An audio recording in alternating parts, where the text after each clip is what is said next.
Room transformation. DIY loft bed. Day 1. Inuna namin inalis ang mga wallpaper. Almost 2 years na po pala nakakabit ang mga wallpaper, kaya medyo nahirapan kaming alisin ang mga ito. Ito naman yung bed frame na ilalagay namin. 2x3 tubular ang outer frame at 1x1 tubular naman ang inner frame. 2x2 tubular naman ang ginamit ko na pangposte. Dito naman ay inassemble ko na ang cabinet. Umabot ng 5 piraso ang plyboard na nagamit kasama na ang mga open shelves. Black screw ang karamihan sa ginamit ko dahil mas madali ito para sa akin kumpara sa pako. At dahil inaantay ko pa na ma-deliver ang mga in-order ko na ibang pyesa ng cabinet, ay sinimulan ko na muna gawin ang hand railing. Dito ay gumamit lang ako ng 3/4x3/4 na tubular at halos naubos ang 2 buong piraso. Sa buong project na ito ay naubos ko din ang 1 kilo ng migwar para sa welding machine ko at 3 hanggang 4 na piraso naman sa flap disc. Sa coating disc naman ay hindi lalagpas sa 5 piraso ang nagamit ko. Sa paglagay ng railing ay nagtanim din ako ng bakal sa pader at yun ang pinagweldingan ko. Sa gitna naman ay nilagyan ko ng flat bar at yun ang iniscrew ko sa plyboard. At ganun din sa pinakaunang post, naka-screw din sa kaha ng cabinet para mas matibay. Ngayon naman ay sinimulan ko na din ang harang sa mismong higaan para hindi mahuhulog ang natutulog. Ginamitan ko naman ito ng 1x1 na tubular. Pinutol ko ito ng naka 45 degree para iskwalado kapag tiniklop na at diretsyo na sa pagwe-welding.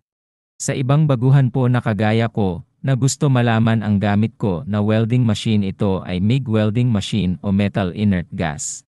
Ito po ay gasless at hindi na ginagamitan ng CO2.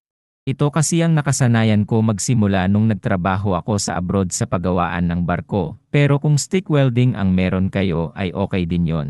At sa pagkakataong ito ay ilang araw na natuloy-tuloy ang gawa ko mag-isa.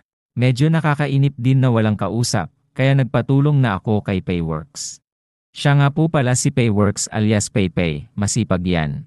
Minsan okay din na may kasama kang gumagawa, may kakwentuhan at may time na hindi mo namamalayan ang oras at madami na pala kayong natatapos na trabaho. At isa pa sa nakakatuwa doon ay naibabahagi mo din sa kanila yung nalalaman mo at sa ganung paraan ay nakakatulong ka. Masarap din sa pakiramdam na makita mong may natutunan sila sayo kahit paano. So ngayon another day na naman po mga master. At ginawa na namin ang floating table kung saan ko ilalagay ang mga PC set ko. 1.5 na tubular naman po ang ginamit ko dito, tapos babalutin ko na lang ng 1/4 na plywood.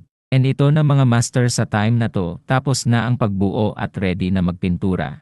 Sa pagpipintura naman yung panganay ko na babae ang kasabwat ko.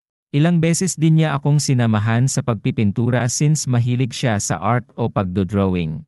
Mas mainam na yon at maawat naman ang bata sa pag-cellphone kahit ilang oras lang.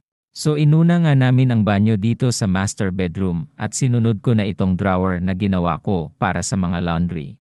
At nung natapos na ang pagpintura ay tinesting ko mag-selfie para masubukan ang quality ng murang salamin na nabili ko sa Shopee.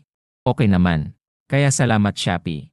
Ngayon mga master, day number D na mabilang. Nagsimula na din ako magpintura ng floating table at floating shelves. Puro water-based po ang gamit ko na pintura dahil mas madali itong matuyo at hindi masyadong mabagsik ang amoy. Gumamit ako dito ng Timber Prime na primer at Boysen Wall pati naman ang pinangmasilya ko, tapos Davis Aqua Gloss It's a Finish. Pagdating sa pintura ay nagpapasalamat ako sa MJSJ Paint Center na malapit sa amin dahil okay si Kuya doon. Nagbibigay siya ng tips paano magpintura di kagaya ng ibang tindero sa paint center, masungit. Joke lang. At salamat din po kay master natin Build with Ace dahil sa video tutorial niya madami akong natutunan pagdating sa woodworking.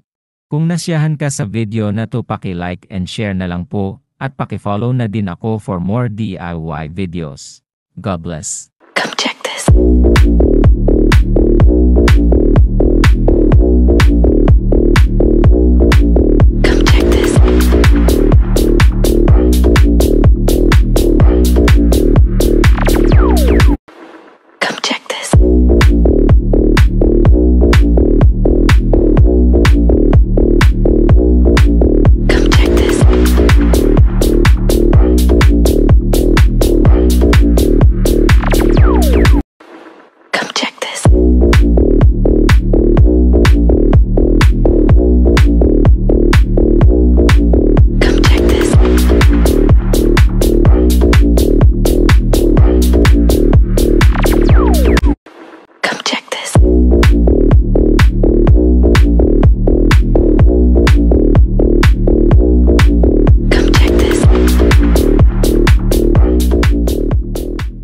Sa mga nagtatanong kung magkano po ang gastos, paki-check na lang po ang pictures.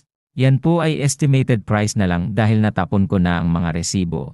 For reference nyo lang po. Salamat mga master.